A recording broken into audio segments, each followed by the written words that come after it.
With over 800 Pokemon in existence, a brand new HD Nintendo console, and a bunch of hungry gamers for some high-definition Pokemon action on Nintendo Switch should be a formula that can assure high sales numbers, incredible reviews, and a lust for even more Pokemon action across all forms of media until Game Freak decided to just not have that happen for a few different reasons. My name is BrianSaviano, aka Bricks O'Brien, and in case you don't know, there's some scuttlebutt about the newest Pokemon game coming out on Nintendo Switch this November. Pokemon Sword and Pokemon Shield are going to be landing middle of November, just as Pokemon always does every single year, but now it's on Nintendo Switch. It's in high definition, which is the first time for a mainline Pokemon game, or rather, first time for a new mainline Pokemon game. We had Pokemon Let's Go Eevee and Pokemon Let's Go Pikachu, but those were more remasters, reimaginings, remasters of Pokemon Yellow. So now this is the first official brand spanking new Pokemon, new region, new Pokedex, new gyms, new everything that we're getting, and it's on the powerful Nintendo Switch. It's something that people have been wanting for a long time. A grand Pokemon adventure where you can catch every single Pokemon, battle in plenty of gyms, battle with your friends across the globe, do so many different activities with people, all in a crisp, beautiful art style that Pokemon has been working toward for all these years, but not quite. Not quite now, which is one of the most disappointing things. But let me give you a little bit of backstory before I get to what is actually happening with Pokemon right now. So, throughout the entire legacy of Pokemon, it's been about the Pokemon. Less so the characters, the humanoid characters themselves. It's been about the creatures, collecting them all, trading, and battling. That's what drives the series. You have your Pikachu, your Marill, Togepi, Entei, Raikou, whatever. You have all these different Pokemon that you can capture and train from one version of the game all the way up through to the most recent version of the game. And that's been the main crux of the series forever. From game to game, you can transfer your teams, you can trade them with friends and do whatever you want. And we've been working toward a game through the Game Boy Advance, Nintendo DS, 3DS, now onto the Switch, where the games have gotten a lot more grand. They've had a lot more detail in them. The graphics have obviously gotten better. There's been so many fantastic aspects added to the games. It's not just about trading and battling. There's all sorts of mechanics like egg hatching, and there's been contests and so much going on, and that's just in one adventure. And people want more going forward. Obviously, you want more, and it's kind of expected at this point because Pokemon's been going on for over 20 years. Not many game franchises that are big, massive, open-world adventures are even anywhere close to 20 years old, and they have the development teams, the powerhouses to make it happen, but not so much with Pokemon, because every Pokemon game has always been the same sort of deal. You battle 8 gyms, you battle the Elite Four, all the long way, you capture all the Pokemon, face off against random trainers that spot you 4 feet in front of you, and you continue about your adventure until you become champion against your rival that is following you all along the way. That's pretty much the entire series and how it's been every single time. So, Sword and Shield come around, and now it's on Nintendo Switch, and that's a very important thing. I know I keep saying that over and over and over again, but that's a very important thing to keep in mind, because now with Nintendo Switch, we've gotten a wide variety of games that really change the formula of what those games have been. 2 examples obviously come to mind. One is Legend of Zelda Breath of the Wild. It's been a series that has always been very linear. It's a very linear story. You go from point A to point B, you grab the hook shot to go here, the bombs to explode this area here, whatever. Now, with Breath of the Wild, you have a grand open world adventure in which you can do whatever you want in whatever order you want to. after clearing the beginning tutorial area, you can go right to Ganondorf himself and destroy him, if you really wanted to, or you can go to the 4 Divine Beasts, and that's not even factoring the DLC. They took the entirety of what Breath of the Wild was and just expanded our minds with this open world game, making it one of the best open world games of all time, but one of the best Zelda games of all time, turning what Legend of Zelda fans had come to expect over the years and turning it completely on its head to now we expect this of the Legend of Zelda series for the most part, and that is why they're developing a Breath of the Wild sequel. Don't fix what ain't broke and make a better game. Give us more of what we want. That's exactly what they're doing. Super Mario Odyssey is that other example where you have a Mario game that for years and years and years, Mario was all about losing lives as you die, obviously, because that's how every other video game works, but just one of the very fundamental things that is changed about Mario Odyssey is that there are no lives. You just lose coins every time you die, and that is okay. Because in normal Mario games, you get a game over and then you just restart it, and that's it. You don't really lose anything. It just makes it a little bit more frustrating and another thing to collect, and it didn't make sense on paper to take out lives. Why would you do that? But when they did, it made sense. Just lose a couple of coins, keep the adventure going. Keep going. You know, don't lose that momentum. Make the moons that much more in quantity, and then you have more abilities. You have more areas to explore, and you really turn the world on its head. You change what Mario is all about. Instead of just having 8 individual shine sprites in a level, now you can have like 100 if you wanted to. They're not big linear sections, but they really take advantage of all the nooks and crannies of what it means to be a Mario level. And those are the type of things that people are expecting out of the Nintendo Switch, out of the franchises that are coming to Nintendo Switch. But with Pokemon, it seems like they're going the exact opposite way. And the reason why is because of the latest scuttlebutt that I mentioned in the very beginning. It involves the Pokedex. Now, Pokemon, again, is all about catching, trading, collecting Pokemon all throughout the entire series. Over 800 Pokemon. We're approaching 1,000 Pokemon with all the different forms, variants, and whatnot. There's over 1,000 Pokemon, which is a very large number. That's not a small number by any means whatsoever. But after developing all of these Pokemon over the course of 20 years, you could really get the character models into the game, animations, and all that, but that's beside the point. What Game Freak has said during E3 2019 was that there is not going to be an opportunity in Pokemon Sword and Shield, and going forward, where you will be able to have all the Pokemon inside the game at one time. Now, throughout the entirety of the series with Generation 7 and 8, no, 6 and 7? 6 and 7. With Pokemon X and Y, Omega Ruby, Alpha Sapphire, Sun and Moon, and Ultra Sun and Moon, all those games can have accessibility to the Pokemon Bank, where you can take all the Pokemon from all those games, put them into this app that's on your Nintendo 3DS called the Pokemon Bank, transfer everything into there, and then you have a collective spot for all your Pokemon. You pay $5 a year to access it. It's really not that much money, but it is a thing you need to pay for, but it's a means to have all your Pokemon in one place. Now, in Sun and Moon, the entire region in that game does not have a national Pokedex. It does not list every single Pokemon that's available. It's just not in the game. You can't do that. But if you transfer Pokemon and all that, you can access them. So, with Pokemon Sword and Shield, you can't bring certain Pokemon into your game that you have from Pokemon Bank, Pokemon Go, whatever you have. And that to me is a very, very big problem for a couple of reasons. One reason is the thing I've heard going around online is that every Pokemon is someone's favorite Pokemon. Out there somewhere in the wild, you can't take a poll, you can't do your research, it doesn't matter. Somebody is going to adore certain Pokemon over others.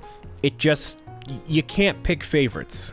I mean, Game Freak would obviously love to pick Generation 1 over most of the other generations, actually all the other generations, because they keep really pushing all the marketing and all the advertising for Generation 1. We get Pikachu, Bulbasaur, Squirtle, and Charmander stuff much more than we get Piplup, Charizard. No, plenty of Charizard. You get what I mean. We're not getting as much of the other generations as Generation 1, so they're clearly going to put all those Pokemon in. But what about some of the more obscure Pokemon from Generation 5 that people didn't really, quote-unquote, care about? Why not have them in the game? Why over the course of the past 20 years, rather, let's break it down more so to the past 5 years of the 3DS generation, where they really could make high-definition models of each of these Pokemon to put them into Sword and Shield. Why not have all those Pokemon in there? And the plot twist of that is that they actually have made those HD models of Pokemon. They do exist. They have existed in the files of the 3DS games for years. It's just that the 3DS was such a low resolution output that they couldn't showcase them in HD. So now you have a situation with all these Pokemon available, ready to rock and roll, ready to go out there. But now, also, the reason why, plot twist, is because of balancing issues, is something Game Freak is saying. That if you have all these Pokemon in the game with all the different forms and Mega Evolutions and all that, you can't possibly balance the game, which I would say is fair, but that's not the point. The point of the franchise is to catch them all. It's been the tagline of the series for over 20 years, so now you're in a position of, hey, I want to be able to have my all-star #1 team of both old and new Pokemon in Pokemon Sword and Shield. I want this to be the most ultimate Pokemon game, and it can't be that. Now, the reason I think that is because Pokemon is an annualized franchise. Whether or not you realize this or not, it's in the same vein as your Call of Duties, as your, not so much recently, but Assassin's Creed, where there's only so much they can do within a year to really reinvent the wheel until they have to go out and ship the game. It's got to get out. You got to make it happen to align with all the other marketing. You got to align with the toys and the manga and the anime. Everything has to launch at one time, so you got to make sure it's done. It's got to be done. And yes, you can have games like Pokemon Let's Go Eevee and Pikachu, but those are going to sell nowhere near as good as a new entry, a fresh entry into the franchise. And even that, some people could say, is just a marketing tool for other things that Pokemon does. So they don't really have that much time to go out and make a lot of new stuff for a game. And they also want to stick with what works. What I would argue to myself is that Pokemon is one of the most successful, actually the biggest intellectual property of all time. It's higher than Star Wars. It's higher than Marvel. It's higher than Hello Kitty, which is #2, by the way, just in case you were curious. It's the biggest brand out there. Why not take the time to go out there, make a super, like, crazy good product that stands the test of time, that people really want, that makes sense, but maybe it doesn't make sense. Why would you give people the ultimate Pokemon game? Because why would they go out and buy a new game? If there was a massive open world adventure game like Breath of the Wild, why would you make it so every Pokemon was available? Make it the end-all be-all Pokemon game with all the regions inside of there and do all that, but why would you do that when they wouldn't buy a new game, right? But if it's a good product, people are gonna buy it anyway. So, like, I don't really understand the logic of why not get more manpower in there to make a better game, to really enhance the graphics and the art style. And you may say, Brian, well, the Nintendo Switch can only handle so much. There's been so many developers, so many people that have spoken about the power of the Switch, and of course it's not as powerful as the Xbox One, PlayStation 4, or the Pro models of those, but if they can make a game like Breath of the Wild and make that look stunning, they can show the stitching on Mario's overalls and hat in Super Mario Odyssey, they can make Luigi's Mansion look that good. I think they can do that for the biggest franchise of all time, the biggest brand of all time. I think they can do it. I think they need to do it. And I think that adding all the Pokemon into the game is not a big ask. You may say, Brian, how can you possibly develop animations, the models, and everything for 1,000 different Pokemon? They've had 20 years of game development experience with this franchise specifically. 20 years. And I know it's annualized, but if they could take a solid amount of time, and they can't delay it, obviously, but even if they brought that content like after the fact, they said, hey, you know what, I'm just gonna, and I'm talking Game Freak as they're one person here, which they're not, they're hundreds and thousands of people working on these games, but they say, hey, we're gonna release a patch or a National Dex update to give you the ability to transfer all your different Pokemon in. I think that's more than fair, and I think that's fairer for it to be expected. But I've always been of the mindset that this was not going to be the end-all be-all Pokemon game. This was going to be our next step closer to getting the Breath of the Wild of the Pokemon world, because you have this new idea, the wild area, the open world, quote-unquote open world section, where you can rotate the camera around, search for all the different Pokemon that appear in the wild. It changes based on weather condition and time of day. That is the massive step forward that we need for Pokemon to become really revolutionized for the Nintendo Switch, really turning everything on its head. And we still don't know all the details about all the gyms, how they function, any of the trainers or the battles of the various new mechanics of the game. We don't really have a good grasp on it yet because the game is not out. But I think we're getting closer to that Pokemon game that people really want. And it's not unfair to ask for all the Pokemon to be in the game, at least be accessible. Maybe some aren't battle ready, quote unquote battle ready. Some of them can just be within a contained area, but to have a Pokemon follow you on your adventure and make you feel like that trainer that you are from Red and Blue, or from, you know, your Ash from the anime. Like, you want to feel like you are the ultimate trainer going into the Elite Four to conquer the Pokemon League, and you want to feel like you're accomplishing something and making yourself feel like the ultimate trainer. That's what people want, and they don't want it to be a picking of favoritism sort of thing, or picking from a select group of Pokemon, because that's what's available in the game. We want whatever we want, and that's what we want. So, if I were Game Freak, if I were Pokemon Company, if I were Nintendo, I'd say, hey, why don't we give the people what we want? Let's get more manpower in here. Let's make it work. That is something I don't understand. As much money as these companies can make, as much as you want to make ends meet, pay the investors, pay the people, keep some for yourself or whatever, why not go down in history as making that many more people happy by having that great of a game that people love and that will sell more copies because people love it? That I don't quite understand. If you put love, care, and compassion into something, it is of my belief at least, you put love, care, and compassion into a game or into a friendship or whatever, you're going to get something back out of it.